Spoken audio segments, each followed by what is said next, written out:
Hi friends, it's Lael with Lael by Mail. Thanks so much for coming. It's kind of crazy, isn't it? When you think about where we are and what we're doing, so many people around the world are coming together right now, which is such a wonderful thing. There's just so much happening with the coronavirus and it's scary. We live in a scary time right now. But I have seen some amazing things happen. And I think a lot of us have come out of this coronavirus. So I am thankful to have you all here with me today. Talk about crazy, coronavirus. And then I live in Utah. And earlier this week, we had an earthquake, a 5.7 magnitude earthquake, which from what I understand is pretty good as far as earthquakes go. We live on a fault, an earthquake fault here against the Wasatch Front in Salt Lake.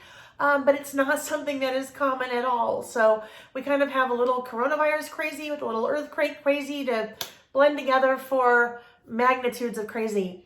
And I know lots of us are experiencing the magnitudes of crazy right now, whether you're at home by yourself or you're at home with family members, with kids, with pets. Everybody's on a little bit on edge, including myself. Just asked my husband and my son who's had to come home from college. Anyhow, we are welcoming this opportunity to all be together and making the best of it, as I know a lot of us are. So there are two hopes that I have that come out of this video. The first one being that a year from now, 5 years from now, someone stumbles across this video and starts watching and thinks, oh my gosh, coronavirus, wasn't that crazy? We made it through it. It was tough. We all banded together. And it turned out okay. And I know that that's going to be the case as long as we all stick together. My second hope is that as you watch for the next hour, and we won't go past an hour, I talk a lot, but I'm going to hold myself to an hour. But as we work through the next hour, I really hope that you get one or two aha moments. And aha moments in my book are something that you're watching or reading or seeing or experiencing and you think, oh my gosh, yes, that's it. Something that you get out of this, whether it's you decide you want to start using a traveler's notebook, whether you decide you want to start tracking things or writing things down, whatever it may be. In the next hour, I'm going to give you so many different examples of ways that I use traveler's notebooks. And I'm going to share some really fun ones that others have told me and shown me that ways that they use traveler's notebooks as well. So let's put all this aside and let's jump on in and get going. When I first started teaching classes about traveler's notebooks a number of years ago, I started looking for a quote that I thought would be a fitting introduction to the class. And I found this quote and it was so perfect that I thought I'd quickly share it with you. It is a quote by Jack London and it says, "Keep a notebook. Travel with it, sleep with it, slap into it every stray thought that flutters up into your brain. Cheap paper is less perishable than gray matter, and lead pencil markings endure longer than memory." So once again, that was a quote by Jack London, and you guys, that was written in 1903. And it's just amazing how that is so pertinent to keeping a notebook and writing things down. And then I wanted to look for something that was a little bit more current. So there's a little bad word in here. So if you have any little ears or you get offended by that, then you might want to plug your ears for part of this. But this one is more current and it is by Erica Badu. And it says, "Write it down on real paper with a real pencil and watch shit get real." And for so many of us, that is so true, that if we don't write it down, it doesn't happen. And that is certainly me. And that is something that I have, realized about myself. Actually realized it about myself a long time ago. And I write everything down. Now, this is kind of important. If you are writing things down, this doesn't necessarily cut it.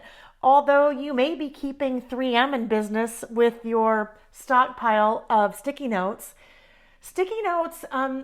can also be the devil, in that if you write a lot of things on sticky notes, a lot of times those little things are going to start to fall off the wall and off the computer and off your desk and off your chair.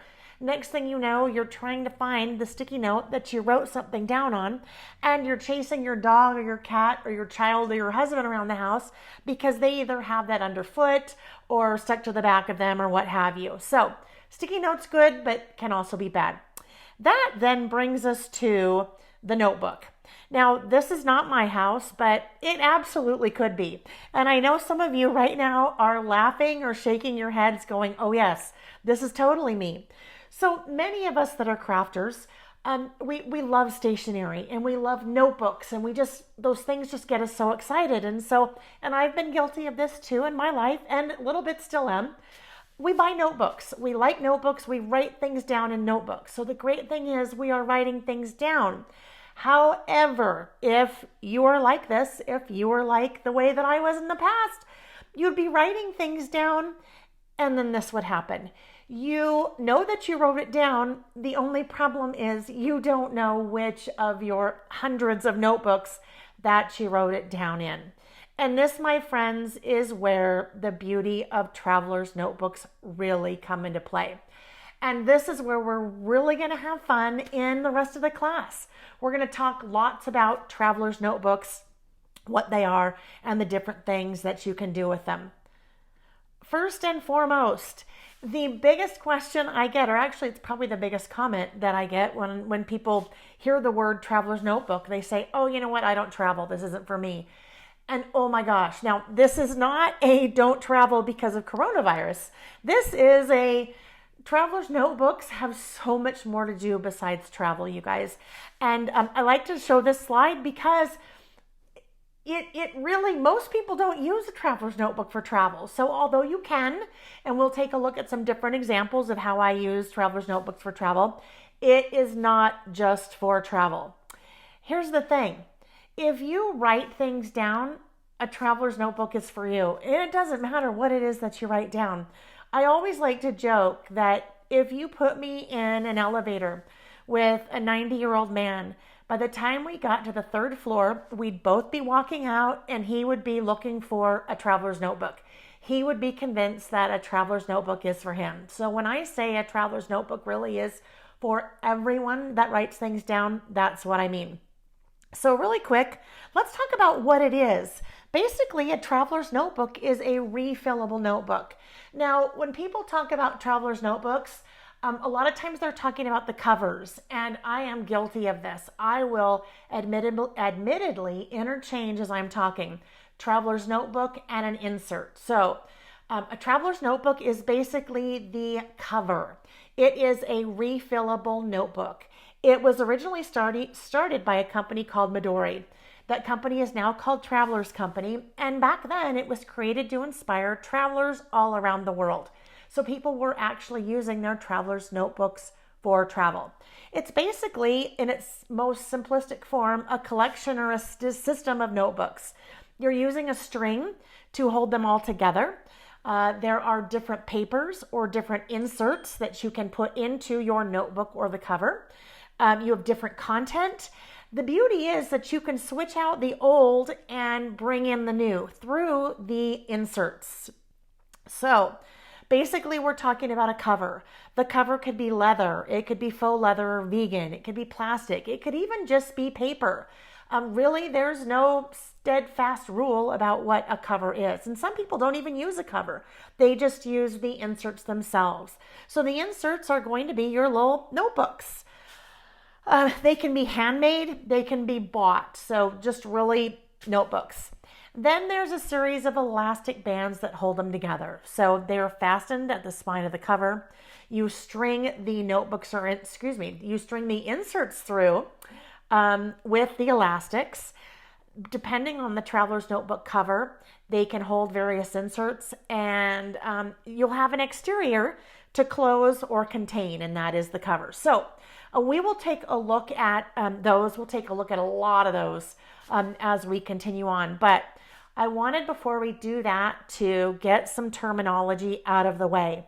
And the only thing that is important about this slide, you guys, or this photo, is that traveler's notebooks come in different sizes. And when I say the notebooks, really here, the dimensions that I am listing, these are really the inserts. So the covers would be a little bit larger. But the really, like I said, the important thing for you to know and understand is that they all come in different sizes. So there's an A5 size. There is a something called a standard wide, and that would be the Carpe Diem size that you see there starred. That is also known as the Cahier. That is spelled what you see there, Cahier.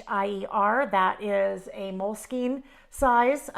What they call it, a Cahier. That is a 5 by 8.25. That is the one that I use most often, and that is considered a standard wide. Then you have the standard that is a little bit skinnier than the standard wide. And then you have B6 and personal and A6 and field note and passport. None of that is important other than there are different sizes. And that is something that is really important to know if you are looking to purchase a traveler's notebook cover.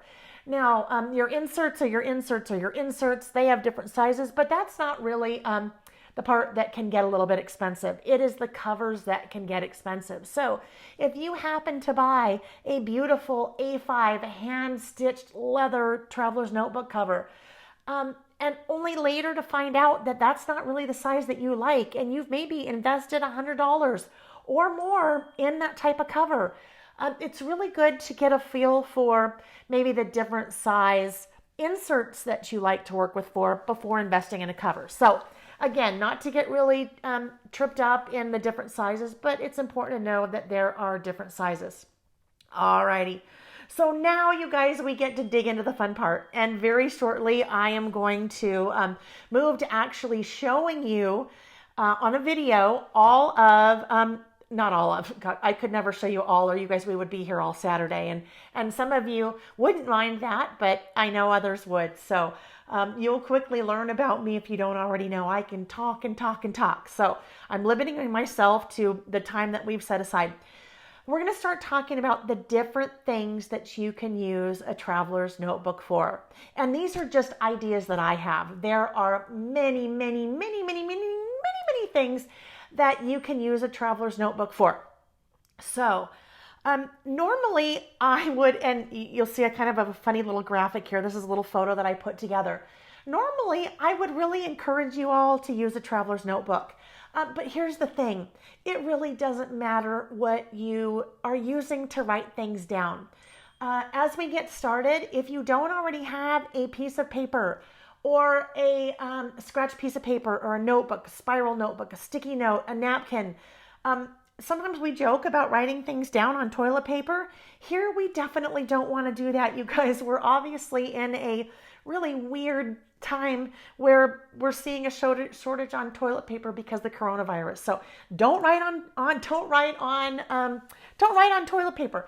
Just grab something as we are continuing, because I think it's going to be really important for you. It would be important for me to start taking some notes. And the notes are nothing more than, as I'm talking about the different uses, what are the things that you might want to use a traveler's notebook for? So grab anything like that and start writing as we continue. But I want to take that a step further. It really doesn't matter, you guys, if you're using a traveler's notebook to write things down later. If you decide there are some things that I talk about, that you find interest you in writing down, then just do it. Just write them down. If a traveler's notebook is for you, that's great. But you know what? I think really writing it down is important.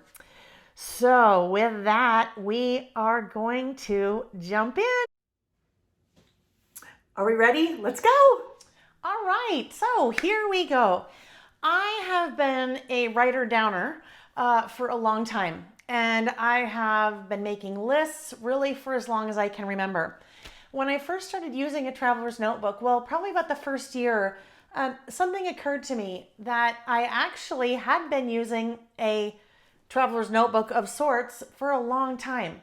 A lot longer than the 5 years that I thought I had been.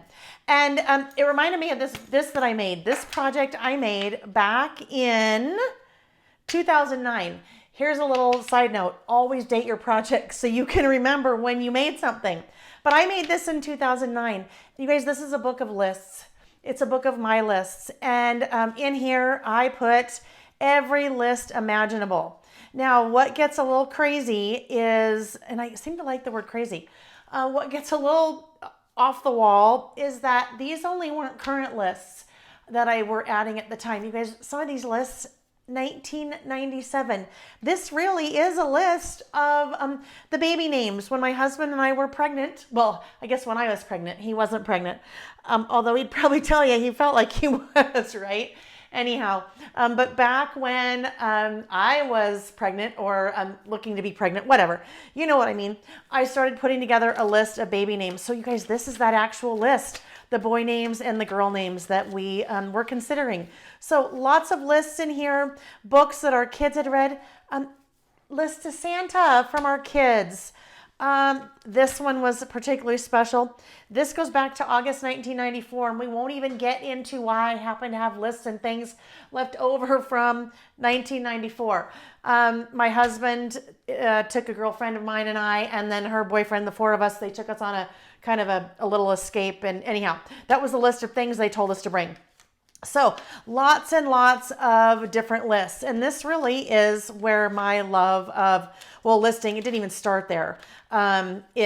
It just kind of manifested itself here, but it's really fun to kind of look back at this and see, this is like a time capsule. It really is like a time capsule that takes me back to, just different times in our lives. Somewhere in here, I also have the list of people that we had invited to our rehearsal dinner, and that was back in 1995. So that kind of started things off. From there, I really started using traveler's notebooks back in, 5 years ago. And this is one of those. Very chunky, right? Not too many times where we like the word chunky, maybe an ice cream or a baby or a traveler's notebook. Anyhow, there was an individual, many of you may know her, Corey Speaker, the Reset Girl. I had stumbled upon something that she was doing back then called Listers Got a List. And it was a really neat thing where she was just providing prompts like names of all the pets I have had. And then you would list the pets that you've had. And you could participate in certain lists or not participate. It was really up to you. So this is, you guys look at all those. And again, we talk about a time capsule. It's kind of really special because as we go back, or as I go back and look at some of these things, they really tell a story. And it really made me stop and think about things some that were important and some that weren't important at all.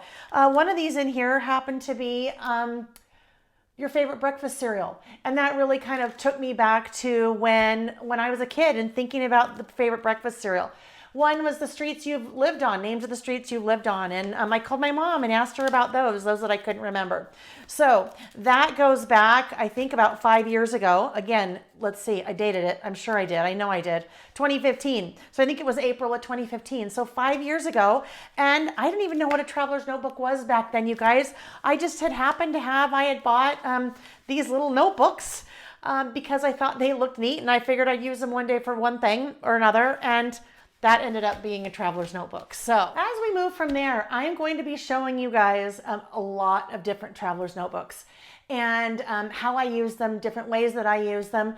But before I get into that, I want to say that there's only one that I carry with me. I don't have a wagon that trails behind me with all of my traveler's notebooks or a suitcase, although when I travel and teach traveler's notebook classes, I do have a suitcase of traveler's notebooks with me because I like to bring samples so people can see what I've done. Anyhow, this is the one that I carry with me. And we kind of talked about the covers.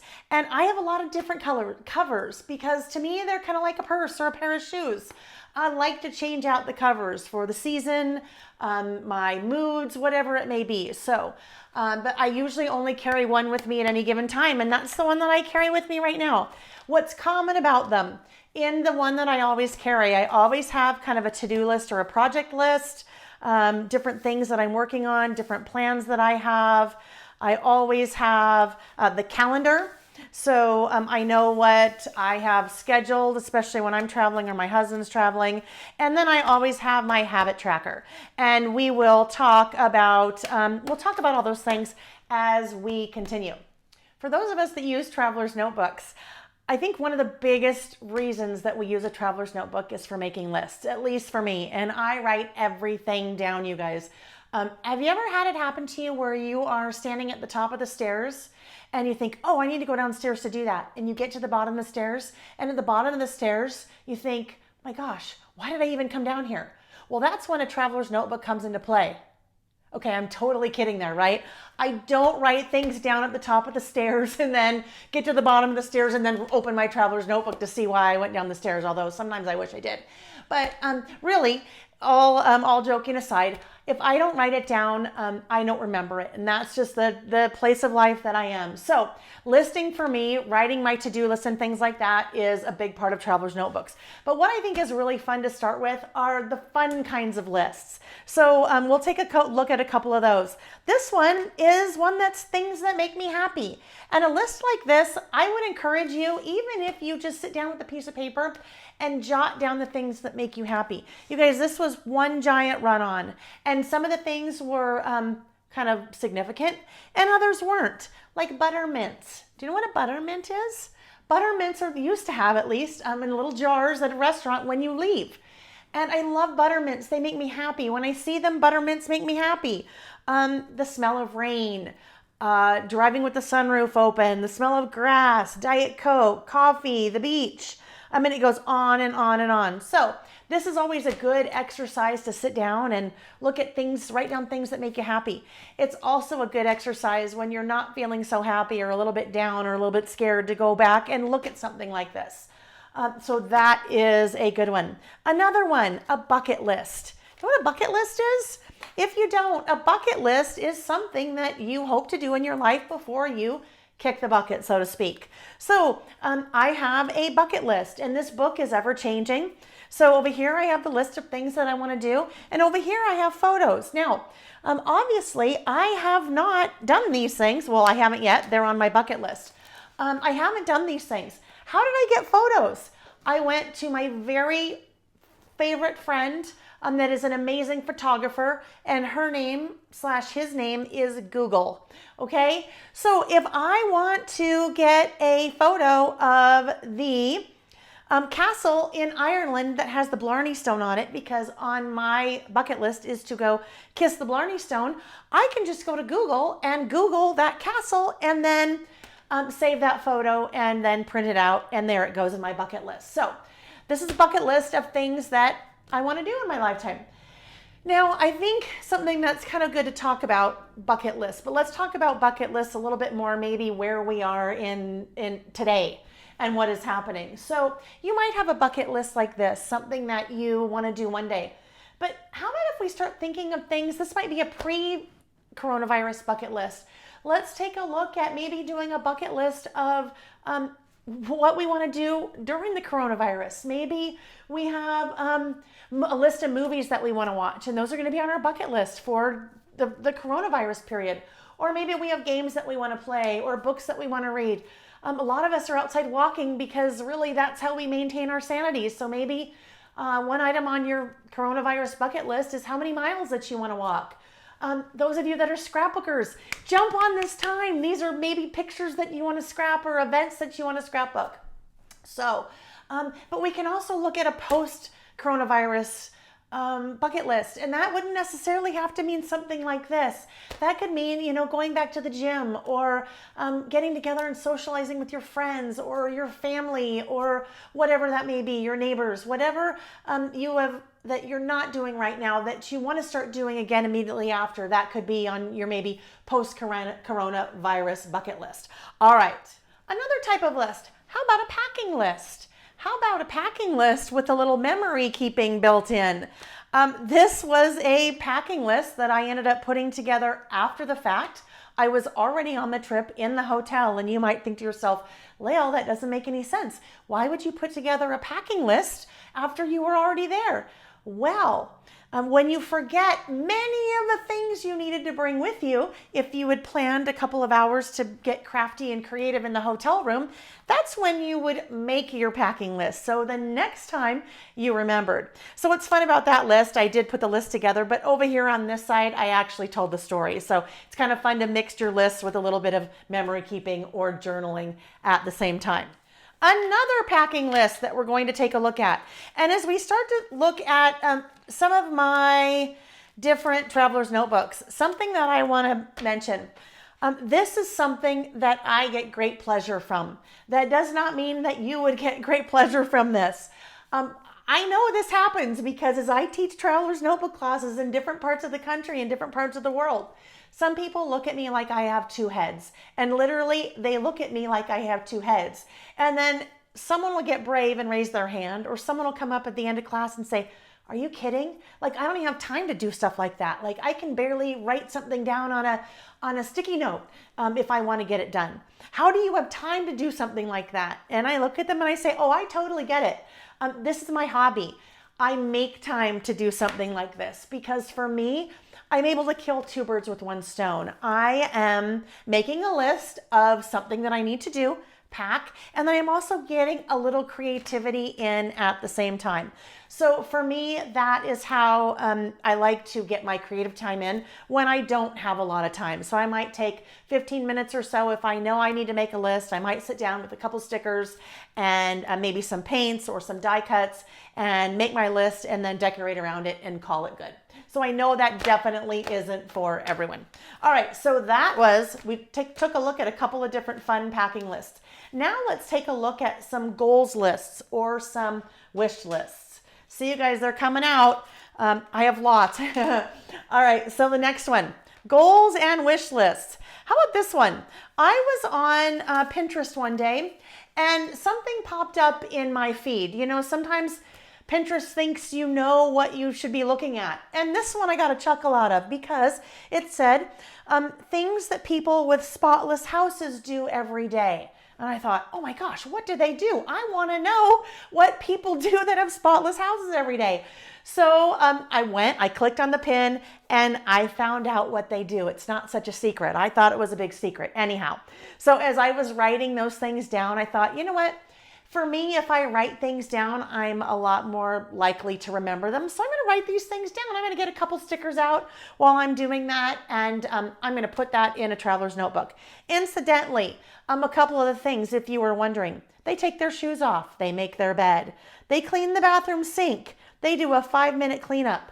They open a door or two to let the light in. They close a door or two, and that's a good one. They close a door or two because they're closing the mess behind the doors, right? So it's kind of a fun goals wish list. If your goal is to have a spotless house, there you go. All right, the next one that we're going to take a look at, more kind of goals and wish lists. So let's looky here. This one. This is a theme that you see a lot in my traveler's notebooks that has to do with being healthy and losing weight and getting more exercise. So that was kind of part of my my goals wish list traveler's notebook. And what I did on this one, this actually opens up and I have tracked my weight in here. I've tracked inches and different things like that.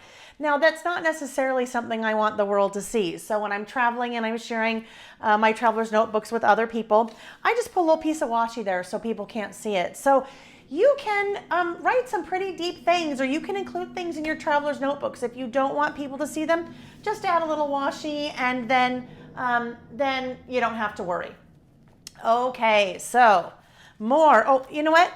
This little thing right here, this Christmas traveler's notebook. If you join me for part 2, I'm going to explain why you don't want to do what I did here and a solution that I found for it, because this really has nothing to do with Christmas. But anyhow, that's a whole other video. So as we move into here, more kind of goals and wish lists. This was things I want to change. So things I want to change about myself, my listening skills. A lot of times I am listening to respond, not listening to understand, and that is a key differentiator.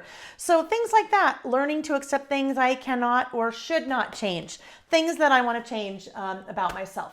Another kind of goals or wish lists. Okay, now I talked a little bit before about to-do lists, and I want to encourage you to just change the name of that, just very, very slightly. Instead of a to-do list, let's call it a to-done list, right? So if you're like me, as I mentioned before, I write lots of things down. These are things I need to do. And I check them off when I'm done, right? So I will be the first to admit There are things that I write on my to-do list that I've already done just so I can check them off, right? A to-done list. There is something that happens in our brain chemically. When you check something off, you get a little endorphin. So you have my permission to start writing things on your to-done list that you've already done. Like get out of bed in the morning, like brush your teeth, like have a cup of coffee. If you did those things today, then you know what? Write them on your to-done list and check them off. So lots of different ways to do our to-do list or our to-done lists. As we flip through here, this is, you guys, super basic. So not all of my traveler's notebooks are all pretty and decorated. Sometimes you just need it to be functional, and that's what I have here. Sometimes it's more about the function than the form, but a lot of times we can mix form and function together and get something pretty special. Anyhow, so we have something like this that is just very clearly chicken scratches a to-do list. Next one. So this is a little bit of a different size traveler's notebook. This is about a B6 size. And in here, last year in 2019, the beginning of January, I just started, here's my to-do lists. And so every day, whether it was a day or a week, usually I think it was a week, I would add a little bit of washi, maybe a couple stickers, and then that's where my to-do list was. So this is kind of a fun thing because I have this, let's see, when I stopped, it looks like August, the week of August 12th to the 18th. So again, another little time capsule of all of just the things that I had done, things I had to do. Now, if you kind of fast forward maybe 25 years or 50 years, depending on how old you are. If I had something like this of my grandmother's or of my mother's or another relative, how cool would that be to see what they were doing, what they had on their to-do list or on their to-done list back then? Wouldn't that be a cool thing to look through? So this is something that will stick around because someone might want to see that one day. More to-do lists. This one, oh goodness, this one is all to-do lists. And as we just take a look, these started out for me super basic. Added a sticker or two, added the date, and I always like to date my to-do list. I know that sounds silly, but sometimes if you need to look back at something, but again, kind of that whole time capsule thing. But then I started adding a few more stickers, started adding a few different things, and then moving into really playing around, decorating. And again, that is how sometimes, I mean, creativity is my job, you guys. I do this 24/7. So sometimes I'm only creating for my job, only creating for my business. So if I need to get a little bit of me time in and a little bit of my own creative time in, this is a way that I can do that. So all different kinds. Just all different kinds of to-do lists. What's also been fun is it also gives me a place for experimenting. And we'll talk about experimenting again in a second. Okay, note-taking. Let's pull this little guy back out again. When it comes to note-taking, it does not have to be pretty, right? This, and I'll talk about this little traveler's notebook in a bit, a lot more, but not pretty. In fact, there are parts of this that chicken scratches, literally chicken scratches. So this definitely serves a purpose, and it is just for taking notes. So anytime I'm at a conference or a seminar, oh gosh, okay, UPS just pulled up, so we may hear the doorbell in a second. So if you hear it, please ignore it. Just UPS. Actually, yay, it's UPS because he brings me fun things all the time. All right. So when it comes to note-taking, anytime I'm at a conference or an event or something like that and there's a speaker, I like to pull out a traveler's notebook. And I might have a couple stickers with me. Now, it depends on what it is. If I'm going to, something, let's say I went and saw, a doctor speak or an artist speak or something like that, I may or may not take my traveler's notebook with me. I may not be comfortable with that. But this particular example, I was at PlannerCon last year and someone was on stage speaking and I had a couple stickers. I pulled out some stickers And as she was speaking, I was writing or taking notes of things that really struck me. And what I found, and I mentioned this before, that as you are writing things down, for some of us, as we hear things and then we write them down, it really makes the things that we're hearing kind of sink in a little bit more. So I do that when I am at events or conferences. I also will do that if I am watching videos. So I watch a lot of videos on YouTube. They may be self-help videos. There may be different things I want to work on for my business. So I will have a couple stamps out. I'll have some washi, maybe some colored pencils or pens. And as I'm listening, I am writing down the things that speak to me or kind of make an impact on what I'm hearing. Books that I read, I will do the exact same thing. So taking notes, lots and lots of different examples for taking notes. I figure if I'm going to take my valuable time to learn things, that I should, maybe write them down to make sure I learn them, and then also have the option of going back and revisiting kind of some of those things that I learned if I wanted to put into action. I loved this book. This was Girl Wash Your Face. So lots of things there that spoke to me. And as I was reading, I would just start taking some notes. But sometimes I will be reading and I will highlight things in the book with a highlighter and then circle back and add them to a traveler's notebook. All right, who remembers this slide that I showed earlier?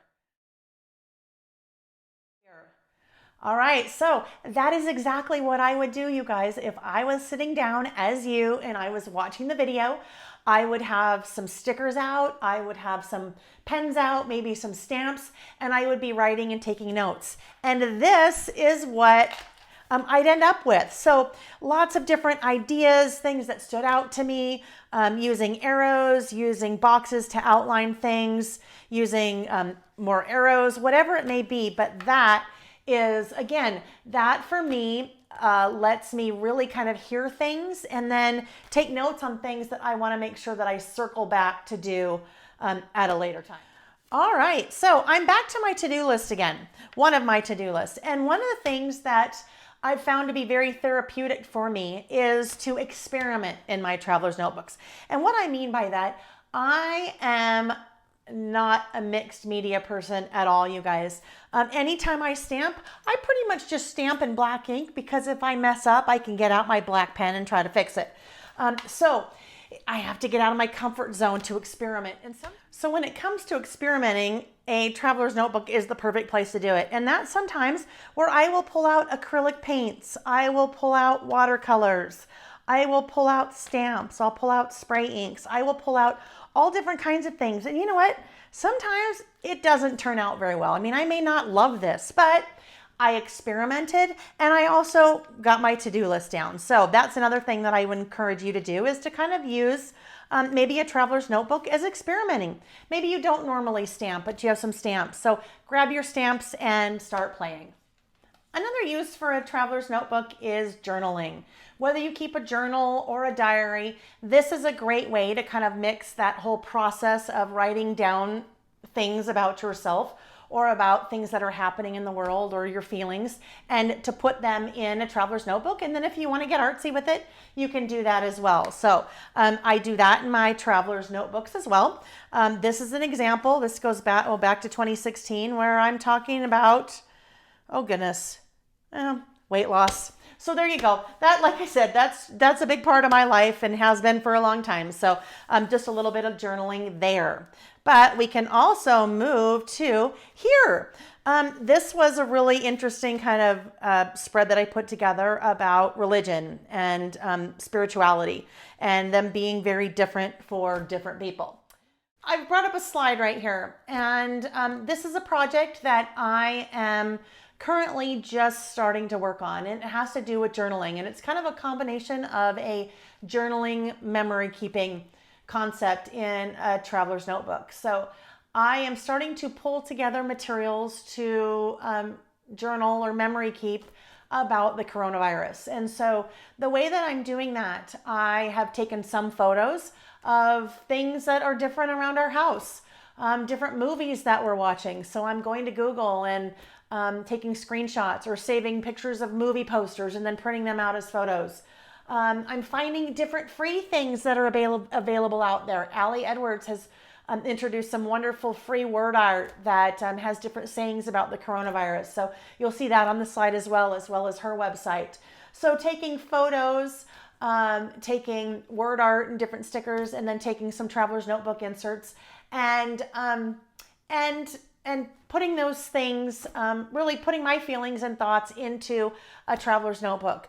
So there's some information there at the bottom of the screen that I've included, as well as a link to a website. And I found an article about writing or journaling in times of stress and how that can help to possibly or potentially reduce your stress. So if that is something that interests you, I definitely encourage you to go give that a look. Practical side. A calendar. So traveler's notebooks are great for keeping your calendar. And there are lots of different calendar inserts I have available on my website. There are monthly inserts, there are weekly inserts, there are daily inserts. You can even make your own inserts. So as we take a look, this was from last September, and that's the calendar for September. I added a bunch of stickers and then added things in pencil. And a lot of times I will add things in pencil. Because things change and I may not want them to be permanent in my calendar if they're going to change. So I do pencil and then can change those as needed. Then we have a weekly. So I'm going to jump over to this guy. This weekly, I created myself just using some days of the week stamps. So I put the days of the week here, and then added the different things that were happening that week. So you can have monthlies or weeklies. Then you also can have dailies. So I use dailies a lot when I work for Simple Stories and Carpe Diem. I had all of my to-dos on one side and then kind of hourly schedule on the other side. So lots of different opportunities for practical calendars, and then also, getting a little bit more decorative with your calendars. All right, let's talk projects, big projects. So big projects like a wedding or a pregnancy or sending a child off to college, or maybe you volunteer and that takes a big, chunk out of your time. Maybe you love to garden and you have a big project every year. Maybe you have a new home. Maybe a big project for you is fitness or weight loss. So traveler's notebooks are great for that because you have the nice little inserts that are kind of self-contained. So you could have, maybe you have a project traveler's notebook, and within each insert, it's a different project. So let's take a look at how I've used a traveler's notebook for certain projects. House projects. So these were some different projects that we wanted to do around the house. And I have many, many, many of these. And those are always changing, right? They're always changing and evolving. So keeping track of the different house projects that you have. Classes, class planning, and kit planning. For me, that is a big deal because that's a big part of my business. So I use a traveler's notebook for that. I do sketches. I, have ideas here on different things that I want to do. So as far as my classes go and how I want to organize things and how I want to lay things out. Back to, we're getting lots here, you guys. Now you understand why I had to tell you that I don't carry around all of these at the same time, because you would think that I was crazy carrying a wagon behind me to keep them all in. All right, let's get back to my current traveler's notebook. The one, well, not current, but this is the one that I, carry around with me everywhere that I go. And, well, not the gym. It doesn't go with me to the gym, but you know what I mean. More projects. So this is just a different layout that I have. This is January and how I'm keeping track of certain things I need to do in January. Another layout, and this is for different social media, email topics that I'm going to include in the emails that I sent out, my YouTube videos, so different things I'm going to do on a weekly basis. So those types of projects. A big one for me though, and this is, I'm going to say, one of my most treasured traveler's notebooks is this guy. And this is the traveler's notebook that I used religiously every day as we were building a new house. So my husband and I are now empty nesters. Ooh, actually, I need to reword that a little bit because now our youngest son is home. As maybe many of yours are, or you have family, friends, or neighbors that have children now that are home from college. We're now getting very used to learning online.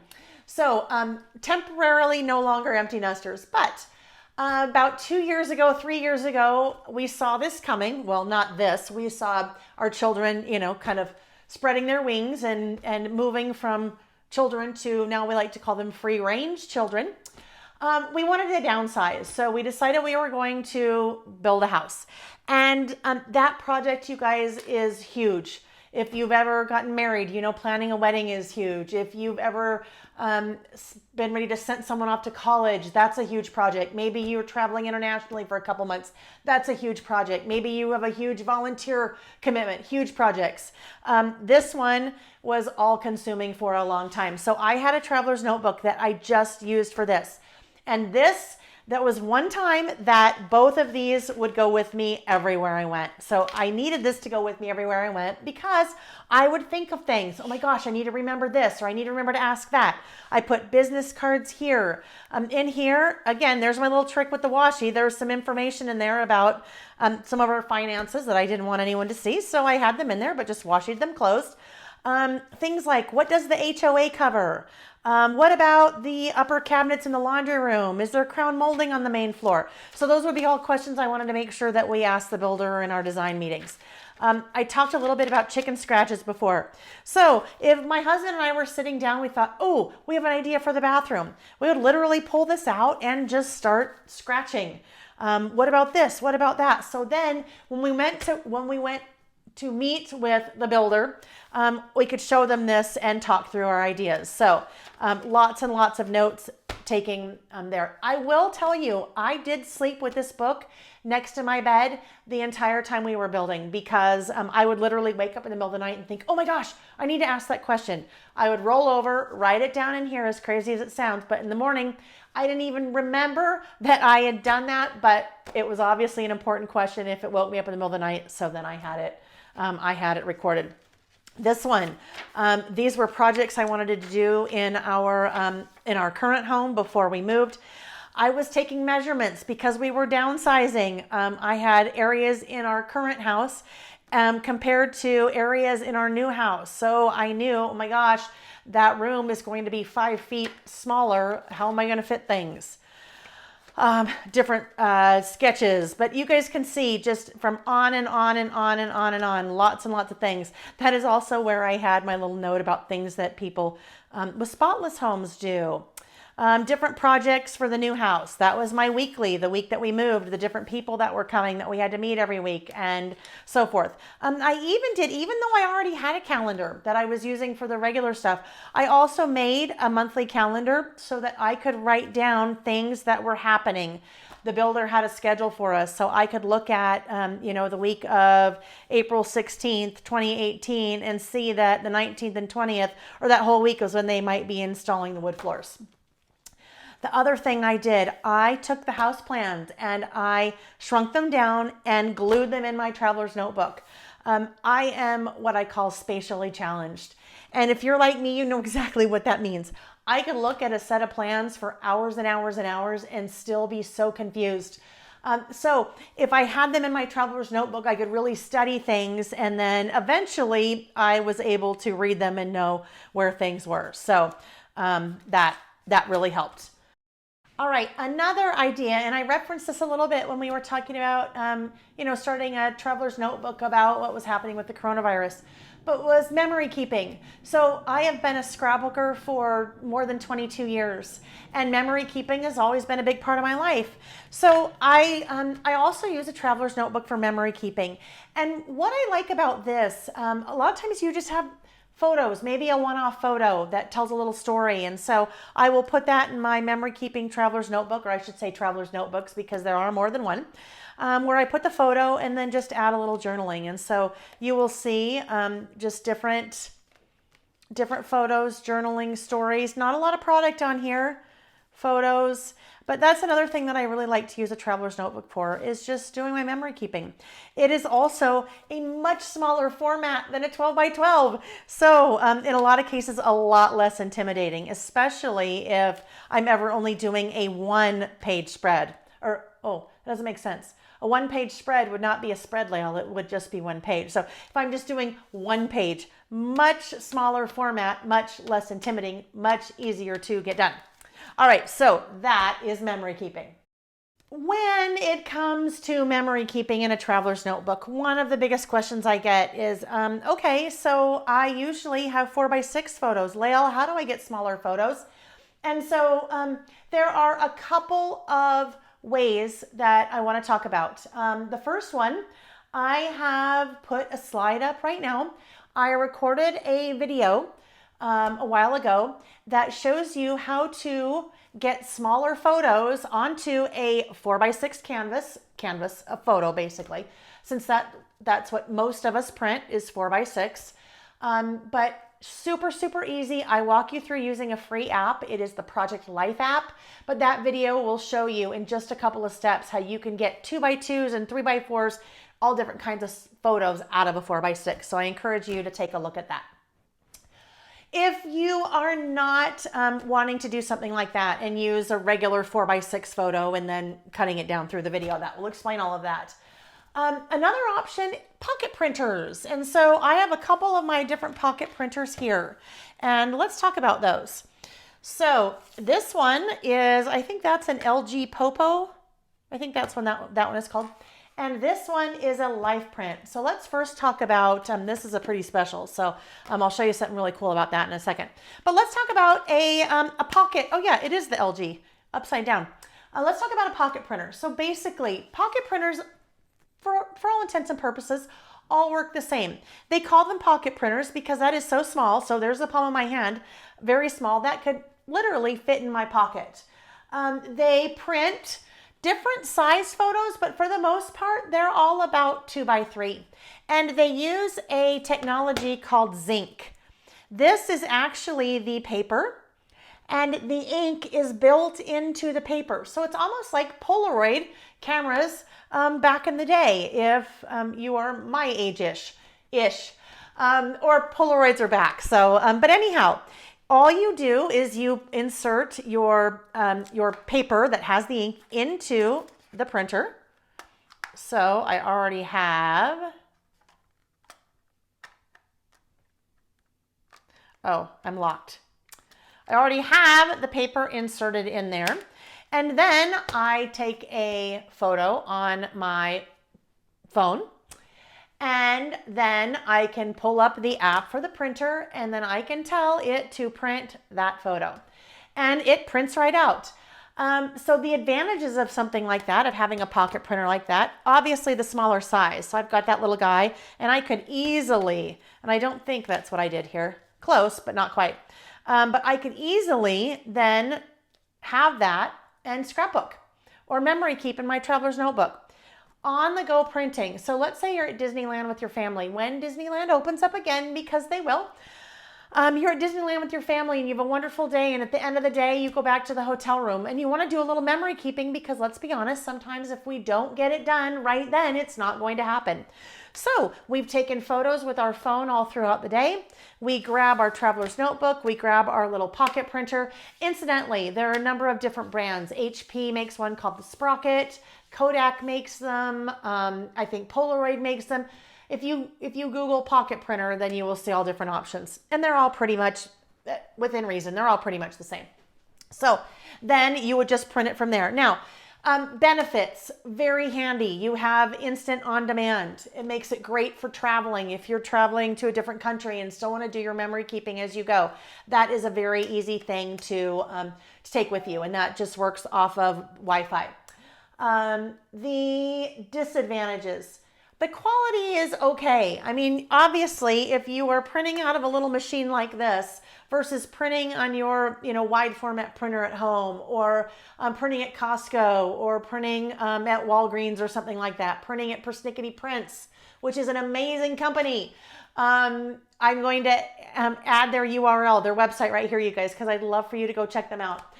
Anyhow, wherever it is you're printing, you're going to get pretty good quality. So you're not going to quite have the quality here, but the advantages typically outweigh that. These little printers run about 100 to 150, and it just depends on if you have a newer model or what have you. So they can tend to be a little bit more expensive. The other thing is the price of the little paper. Depending on how you buy it, if you buy it in bulk, these prints could be anywhere from, I'm trying to remember. maybe 25, 50 cents. So probably not something that you'd want to use all the time, but definitely they come in handy. Okay, so now let's talk about this little gem. This, as I mentioned, is a life printer. This one, they come in two different sizes. Well, sizes. They print two different size photos. They print 3 by, oh gosh, you know what? I don't remember. So as I go back and edit the video, I'm going to include it across the screen so you know what those print. But this one prints, well, anyhow, two different printers, they print two different sizes. But I am going to bring up a video that I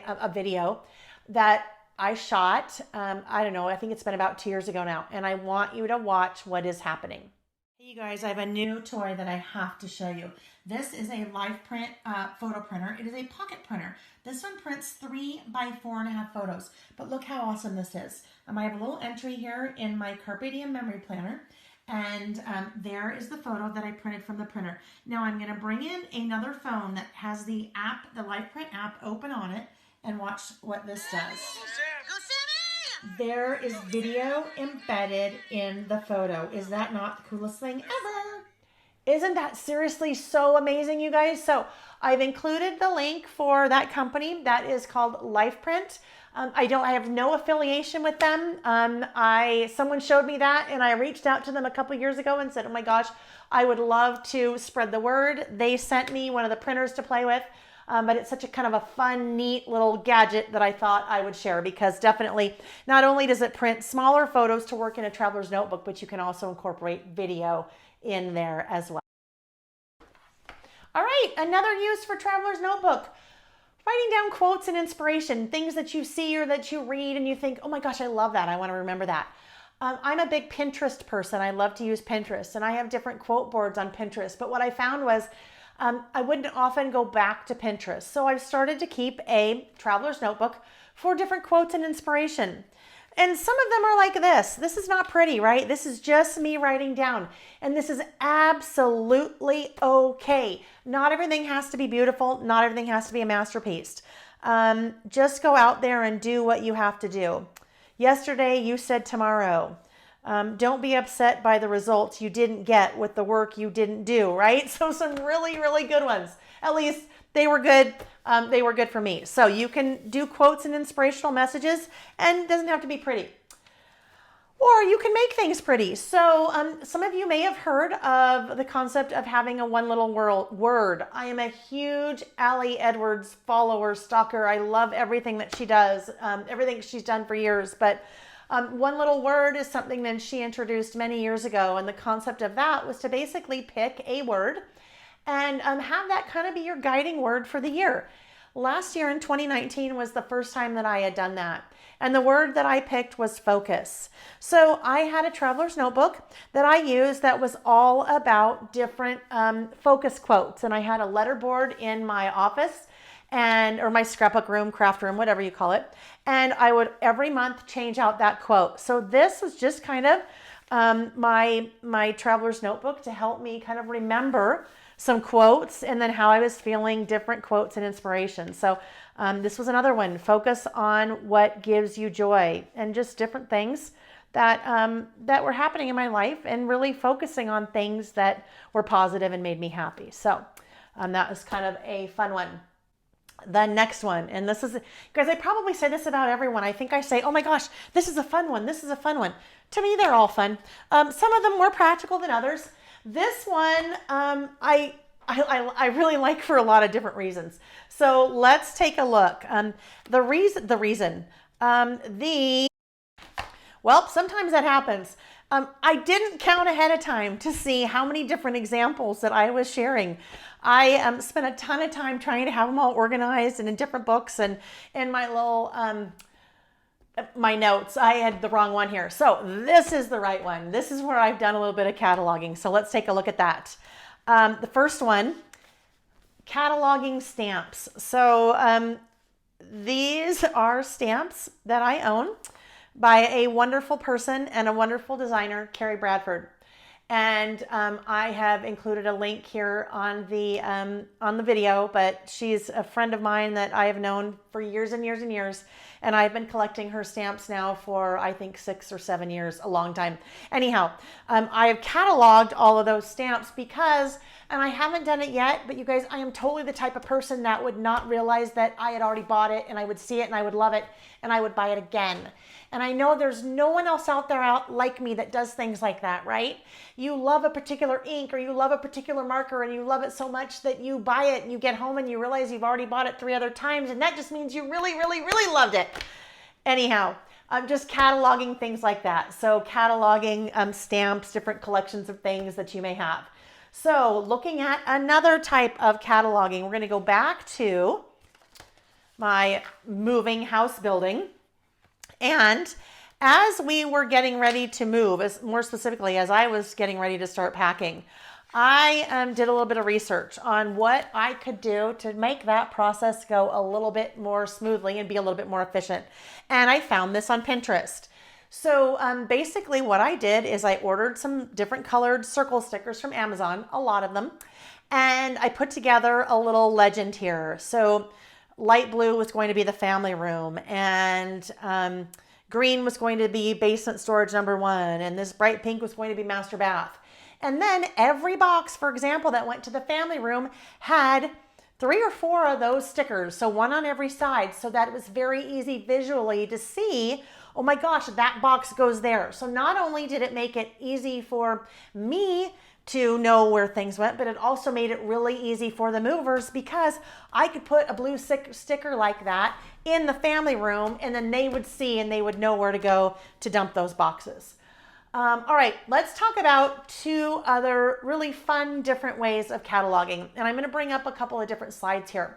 Both of these were shared with me after I taught a traveler's notebook class in Minnesota. I think it was in 2018. It was at the Penners Conference. And after class, a woman and her daughter came up to me and they brought their traveler's notebooks with them. And they said to me, hey, can we show you how we use traveler's notebooks? And I said, of course, I would love to see. So the first one that you're seeing here was the mother, and she was a big quilter. And so she was using her traveler's notebook to identify, I'm sure that's not the right word, I'm not a quilter, but demonstrate the different sizes of quilts. And so that is what you see for that first image. She also showed me on another page, and I'm not showing you this out of respect to her. She had some illnesses and was using another page in her traveler's notebook to track all of her medications and when she needed to take them. And so I thought that was very helpful. This next one, you guys, I love. Now, this was the daughter, and she opened hers and she said, this is what I like to track in my traveler's notebook. She was tracking or cataloging The Bachelor. And she was Bachelor, Bachelorette. I'm not seeing that in front of me now. I'm trying to remember. I think it was actually The Bachelorette. So she would watch The Bachelorette every week and had little photos that she had, right-clicked on Google and then printed out. She had little photos that she was tracking of each of the men that were competing for the woman's love. And each week, as they were being voted off the island, she was crossing them off. So I thought that was another really fun way to use a traveler's notebook. Now, in both of those cases, I did ask those ladies if it would be okay if I shared their traveler's notebooks, and they said absolutely. So I'm happy to kind of share those with you because they're super fun.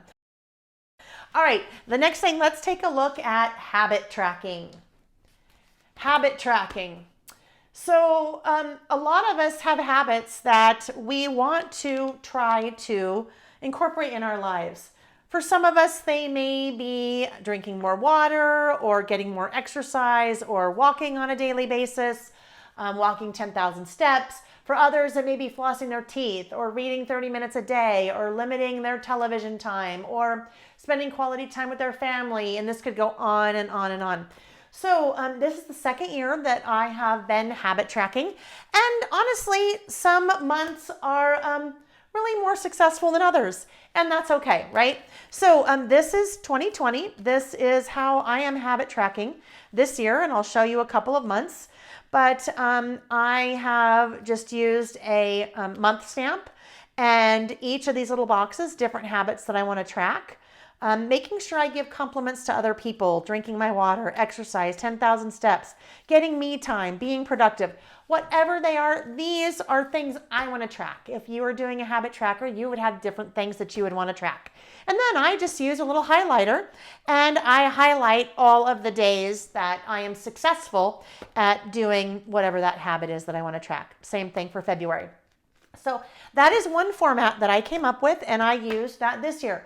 I also have a video on my YouTube channel about how to set something like this up if you want to set up a habit tracker.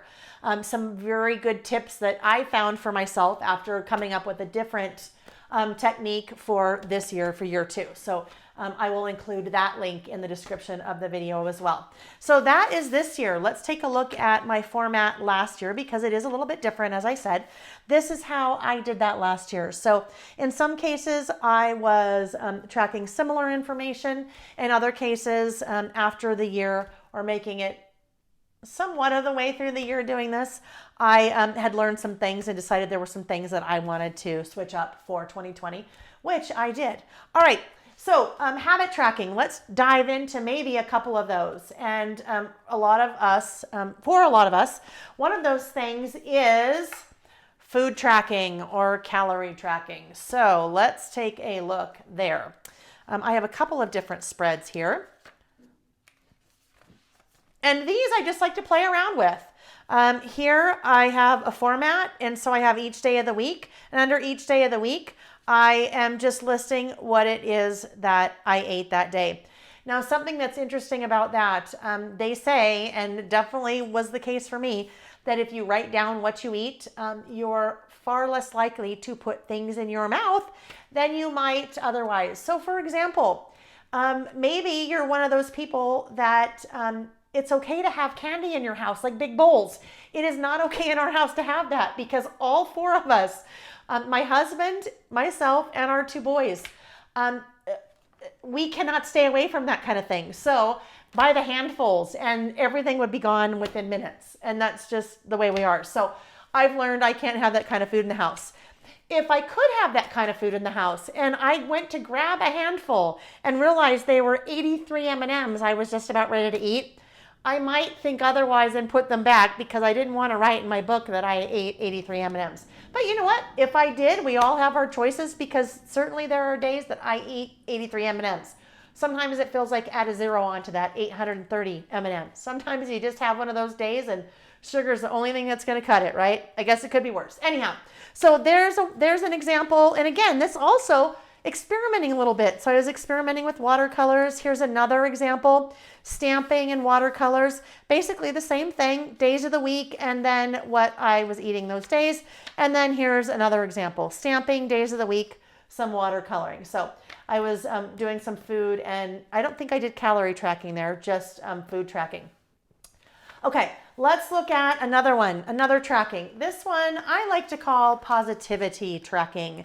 And this is kind of a similar concept to a gratitude journal, but a little bit different. So last year, the first couple months of the year were hard for me. I'd made a pretty big decision. Pardon me, I had to have a little something to drink. I'd made a pretty big decision through the help of my husband and our kids and my mom that I needed to leave my job at Simple Stories after being there 6 years. Because my mail by mail business had grown so much that I basically was working 2 full-time jobs and it was too much. So positivity tracking for me was what helped me get through the first 3 months of the year last year. I had made the decision to leave, but I hadn't communicated it yet. And there was just a lot of stuff going on in my world. And so every day I would sit down at the end of the day and I would write down one thing that was positive that happened that day. Coming home and cleaning. Yes, cleaning. Now that sounds kind of weird for that to be positive, but I love to vacuum. I know that sounds crazy. And that just gave me a good sense of relief and it got my mind off of things. So sometimes there are days that really the only positive in that day, for me, it was cleaning. So you know what? That was positive and I should write that down. Other things, there were some good things. I got a 3-mile walk in. I had good food with a neighbor. I'd been traveling a lot. So one day it was sleeping in my own bed because I'd been sleeping in a hotel. Anyhow, just being able to, write that down at the end of the day and focusing on just one thing that was positive. So that was really helpful for me, and that was a positivity tracker. Again, when we talk about a time capsule, this is kind of a fun thing to go back and look at because I can go back, that was more than a year ago, and I remember these things. I remember what was going on in my life at that time, and that really helped me. Okay, you guys, deep breath. We've talked about so much, but there's one thing we didn't talk about. Well, there's actually a lot, but there's one thing that we didn't talk about as it pertains to traveler's notebooks that I want to make sure.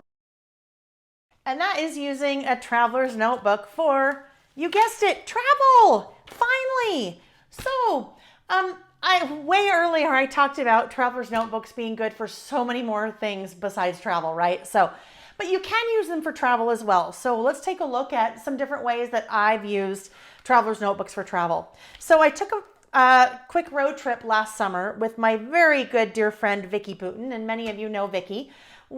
She flew into Salt Lake, and we drove down to Bryce Canyon, which is one of the 5 amazing national parks in southern Utah. So I grabbed lots of stuff, lots of the different brochures, postcards, stickers, lots of different things. And I put them in my traveler's notebook. And I have not had a ton of free time. I have a couple of pages done from that trip. But for what I haven't done so far, I've started adding things and sticking things in where I know I want to, I know where I want to add. So that is one of the things on my coronavirus bucket list, is to make a lot more progress on that. One quick thing I want to mention, if you are visiting any national parks in the future, a lot of the national parks have stamps. So that is a stamp from Bryce Canyon, and there are different stamps sometimes at different visitor centers. So that I stamped in my traveler's notebook because I took this with me knowing that I wanted to work on a little bit while I was there. So that's kind of a fun thing to add. And then you can do fun things like this, add different pens that you might find in a gift shop and so forth. Another way that I use a traveler's notebook, and this is a brand new project for me. I travel a lot. That is a big part of my job. And my husband and I both travel a lot, and we like to also travel together. I started a traveler's notebook about the view out the window of the airplane. And that is my favorite place to sit on the airplane, is at the window. So basically, I came up with a format that would work for me. And I stamped the departure city, the 3-digit airport code, the arrival city, the 3-digit airport code, the date, and did a little bit of journaling. And then I've used 2x2 photos. So, I've seen some of the neatest things out airplane windows that so many people miss. So this is a really fun traveler's notebook for me. So I started this about a week ago, and this all but one trip, my travels for 2020. So as you can see, there are a good number of them so far. And then unfortunately, my last trip, March 8th. So what I'm going to do, since I'm not traveling at this time, most of us aren't traveling at this time, I'm going to do a little journaling here about a different view from an airplane window, and that would be more of a grounded view where the planes are not flying, or I'm not flying at this time. So one quick thing that I wanted to share with you. This is something that I did for myself, kind of a little template. So I'd been doing some test stamping and it didn't quite work out, but I thought I'm going to keep this and I'm going to use this because I have the same format going every time. And this is my little cheat sheet. So it tells me how big the page is, how long the line is, how big the photo is, even the placement of where I'm starting to stamp. 2 little squares in from my Misty and some up here. Anyhow, that was something that I think is going to be very helpful for me to ensure that I keep that same format as I continue. All right, let's take a look at one more traveler's notebook travel. So different travel again. So this was a trip my husband and I took to Hawaii a really long time ago, and I can't read it because I have used a oh my gosh, one of the little thermo printed tickets that you use to get on the airplane. If I were to do that again, I would take a picture of it and then put it in here because that thermal print is fading, definitely. But here, I just took some different things from the hotel, different brochures, cut them up and added them there. Then I used washi to create what's called a tip-in. And I put a postcard in the center there and then did my journaling on the back of the postcard. So another kind of fun way to do a little bit of journaling or memory keeping as you're traveling. Okay, one last thing. I've taken another traveler's notebook. So we've talked about all the different things you can use a traveler's notebook for. The other thing you can use a traveler's notebook for is a wallet, okay? Oops, upside down. So here, some traveler's notebooks have pockets in them. So here I have included some credit cards, a Costco card, an insurance card, my driver's license. I have little inserts like this. These are zipper pouches, so I can add money on this side. I could add more credit cards or business cards on this side if I wanted. I like to use these for having little stickers and washi and die cuts with me if I want to do any kind of scrapbooking on the go. Now, the other thing that I can do, the back side, and this is a Carpe Diem traveler's notebook that I'm using, which I have available on my website. This is big enough, this pocket in the back, for me to slide my phone in. So this traveler's notebook could be everything to me. It could be my wallet. It could be my monthly calendar, my weekly calendar. I could be keeping my notes in here. I could also be keeping my phone in here. Pretty cool, right?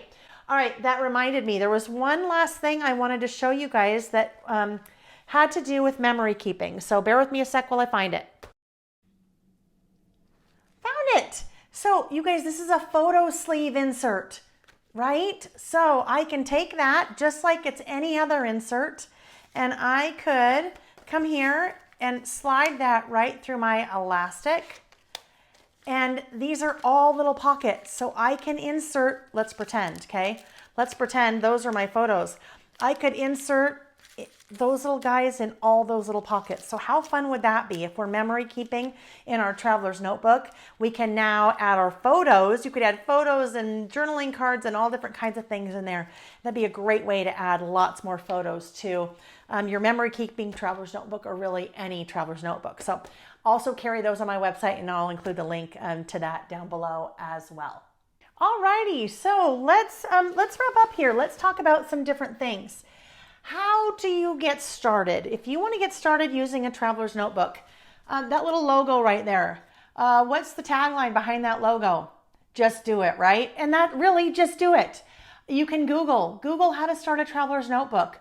Go to Pinterest if you use Pinterest and search for traveler's notebook, or search for bullet journal. Bullet journal is something that I won't get into because I could spend a long time on that as well, but very similar to using a traveler's notebook.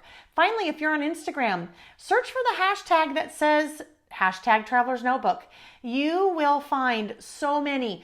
Last count, and I think actually this number is pretty old. It's probably at least a year ago, 3.1 million posts tagged traveler's notebook. So tons of information there. More information. Find me on Instagram, and I've included my Instagram information below. You guys, this is my life. I mean, it doesn't sound very exciting, does it? I use traveler's notebooks all the time, and I like to share them on Instagram. So you can go see tons of different ideas of some of the things I've shown you, others I haven't on Instagram.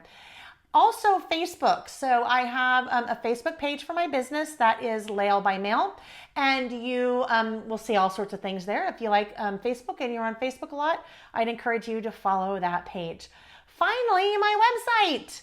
That is laelbymail.com, and I would invite you and love for you to visit my website and see everything that I have to offer. I have different project kits, I have different traveler's notebook kits, and then I also have different accessories, so different traveler's notebooks and inserts and stamps and stickers and all the good things. So once again, you'll find that at laelbymail.com.